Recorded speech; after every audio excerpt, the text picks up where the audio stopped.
మానవుని యొక్క జీవిత ప్రయాణం ఎంతో గొప్పది అమూల్యమైనది. దాని విలువ తెలిసిన మనిషి ప్రతి క్షణాన్ని జీవిత ప్రయాణాన్ని సద్వినియోగం చేసుకుంటాడు. మనిషి జీవిత ప్రయాణం ఎంతో విలువైనది, అమూల్యమైనది. తన జీవన గమనాన్ని నిరంతరం పరిశీలించుకుంటాడు మంచి మానవుడు. అవసరమైన మార్పులు చేసుకుంటుంటాడు. మనిషి జీవితంలో ఉన్నత శిఖరాలు చేరుకునే స్థితిలో అనేక ఆశయాలతోటి ప్రతి మనిషి ఉన్నత శిఖరాలను కొనుక్కుంటాడు. సహజమైన లక్ష్యసిద్ధి కోసం ప్రయాణించే మార్గం ఎల్లప్పుడూ ధర్మబద్ధంగా ఉండాలని కోరుకోవాలన్నమాట. ఇది ఇతరులకు మేలు చేసేటట్లు కూడా ఉండాలి. అంటే మనం ప్రయాణించే మార్గం ధర్మబద్ధంగా ఇతరులకు మేలు చేసే విధంగా జీవిత ప్రయాణం ఉండాలి. ఈ జీవిత ప్రయాణం ఎన్నో బంధాలు, పరిచయాలు ఏర్పడతాయి. మరెన్నో అనుభవాలు కూడా కలుగుతుంటాయి. మనతో కలిసి ప్రయాణించేవారు ఎందరో ఉంటుంటారు, కానీ ఎవరు శాశ్వతంగా మనతో ఉండరు. అయినా నిరాశపడకూడదు. ధర్మబద్ధమైన నడవడికతో ముందుకు సాగాలి. అదే మనల్ని రక్షిస్తుంటుంది. మంచి నడవడికతో ముందుకు సాగిన ఒకప్పుడు ఓటమిని కూడా అనుభవించక తప్పదు. విజయానికి పొంగిపోకుండా, పరాజయానికి కుంగిపోకుండా స్థితప్రజ్ఞతో ప్రపంచానికి ముందుకు సాగిన మనిషి మాత్రమే తాను ఆశించిన లక్ష్యాన్ని చేరుకోగలుగుతాడు.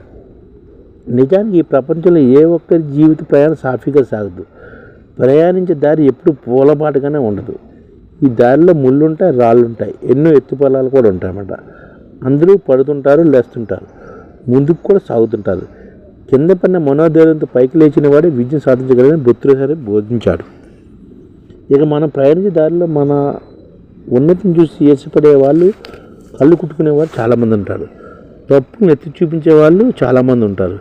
విక్రించే నోళ్ళు కూడా ఉంటాయి. వీటన్ని భయపడితే ఎవరు తాము కోరుకుని గమ్యాన్ని చేరలేరు. కార్యసాధకులు విఘ్నాలు అనేకం. వాటిని తలవంచి వెనకంచి వేయకుండా ముందుకు సాగితేనే మన కళలు సాకారమవుతాయి. జీవనంలో కష్ట నష్టాలను మౌనంగా భరించడము, ఓటమిని, అవమానాలు హున్నాగా స్వీకరించడం వంటివి ధీర గంభీర వ్యక్తిత్వాలకు నిదర్శనాలు.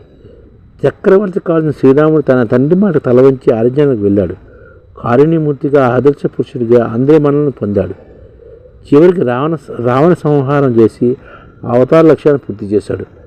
13 ఏళ్ళ అరణ్యవాసం, సంవత్సరం అజ్ఞాతవాసం చేయాల్సి వచ్చిన పాండవుల ధర్మాన్ని వీడక ముందుకు సాగారు.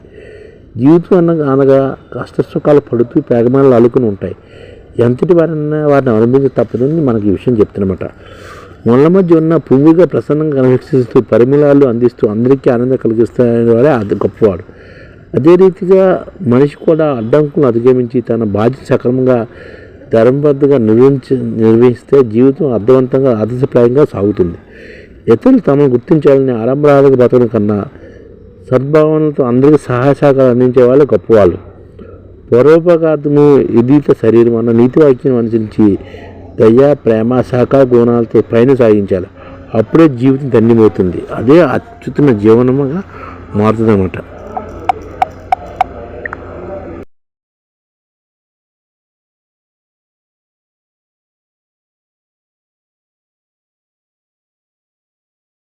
ఈ ఛానల్ ముఖ్య ఉద్దేశం ఏంటంటే, మన తెలుగు రాష్ట్రాల్లో 1 కోటి మందికి సంఘటిత రంగాల్లో ఏ విధంగా ఉద్యోగాలు ఇవ్వవచ్చు, కనీస నెల జీతం 30,000 వరకు ఏ విధంగా ఇవ్వవచ్చు, ఏ విధంగా చేస్తే ఉద్యోగాలు సృష్టించబడతాయో వివరిస్తూ ఈ ఛానల్ వీడియోలు వస్తాయి.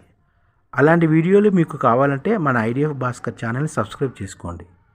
ఐడిఎఫ్ అంటే ఇండియన్ డెవలప్మెంట్ ఫోర్స్. ఈ వీడియోలు చూసిన తర్వాత మీకు నచ్చితే లైక్ చేయండి, మీ ఫ్యామిలీ మెంబర్స్కి షేర్ చేయండి, మరియు మీ ఫ్రెండ్స్కి షేర్ చేయండి. Thank you. నమస్కారం.